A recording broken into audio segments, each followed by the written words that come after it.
Fantastic.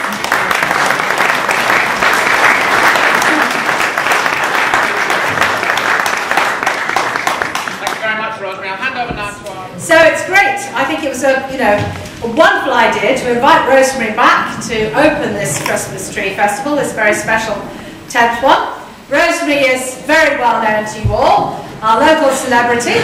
How many people have a local person who's well known, perhaps the best known fitness and health guru, has her own clubs that sell magazines, very popular magazines, appears on television, and is a Christian to boot and supports not only lots of local charities, but in particular one called STEPS, yes, that provides special education, a special type of education for children who are in need of that particular sort of education, which is a wonderful thing. So Rosemary not only believes in Christ, but actually acts out her beliefs. And I know, because I've heard her speak about this particular charity, that her heart is right there and she does a lot for it. So with no further ado, Rosemary, I would like to introduce, invite you to come and talk to us, and thank you very much. Rosemary was here at opened the first Christmas Tree Festival, and it's lovely to have her back to open the second. Good to be back here 10 years on,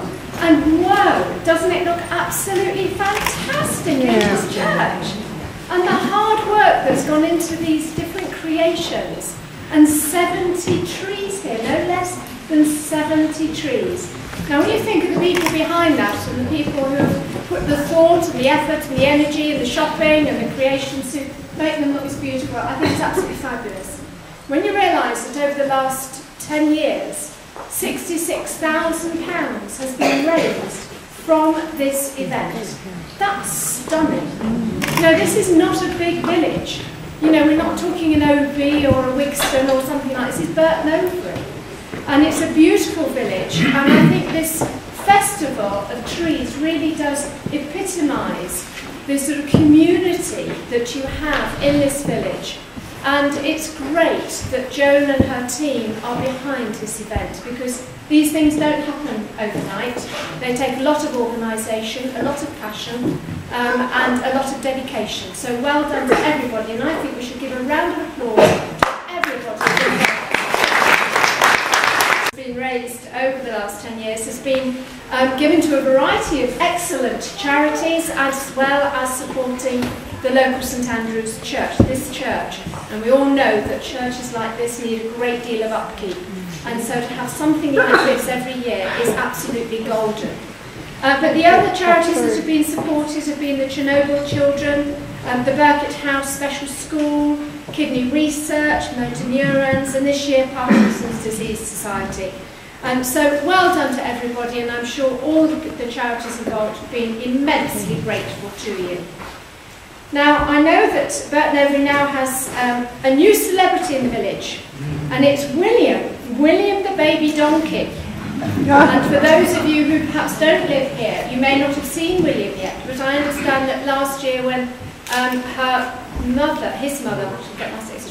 his mother came along to the Palm Sunday service, she was heavily pregnant. And so I hope it's the same one I'm talking about. Anyway, William is the new donkey on the block, and everybody loves him. So I thought that when I heard about William, it would be really nice to just read you this little story that I was once given to read at St Martin in the Fields in London. And I thought, well, let's just read it to you. It's a very Christmassy story, and I hope you'll like it. It was a dark, busy night. I should tell you first, it's Donkey's First Christmas, it's called. Donkey's First Christmas. It was a dark, busy night. I'd been carrying this pregnant lady for ages, about 2 weeks in fact. I felt like my legs were about to fall off. I was so thankful when we arrived in Bethlehem. I thought they'd get a room really quickly and I'd get a big stable with lots of hay, but I didn't. My master, Joseph, spent about an hour looking for a room. When we got to the last inn, the innkeeper said, "No space." I thought that was it, but Joseph begged and begged him, and the innkeeper eventually gave in. He showed us a little door that led to a musty old stable in the yard and left us to it. So we all went in. There was already a massive, great big cow inside. "They're not all coming in here, are they?" she said. "I'm sorry, my Mistress Mary is pregnant. We didn't mean to wake you up," I answered. To that she replied, "Still, it doesn't give you the right to come barging in here in the middle of the night and wake me up." And with that she turned her head and wouldn't speak another word. After a bit there was a sound of someone crying. "They haven't got a baby in here, have they?" said the cow. I looked up and saw a baby. "Yes, it looks like it," I said, and we settled down to try to go to sleep. A bit later I was woken by a knock at the door. Quiet, so quiet that you could hardly hear it. "Come in," said Joseph softly. There were 3 shepherds at the door. I was a bit angry about this.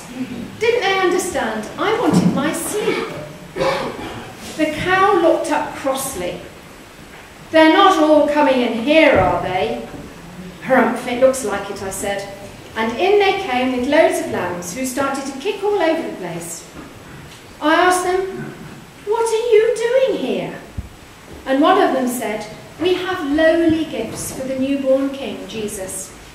We followed the bright star that hovers over your stable." Then one of the shepherds grabbed a lamb and offered it to Joseph. For the little king," he said. As soon as all the shepherds had given lambs, they all sat around the manger, praying quietly. And we settled down to try to go to sleep again. Knock, knock, knock. "Come in," said Joseph quietly. The door opened and there were 3 kings. Yes, kings. I couldn't believe it. "They're not all coming in here, are they?" asked the cow angrily. "Well, it looks like it," I said, and in they came. "We are kings from faraway lands. We have brought gifts for the baby, Son of God, King of all the world." "I have brought gold," said the first king. He walked forward, stepping over the lambs, and knelt down next to the manger. Enjoy your evening. I now declare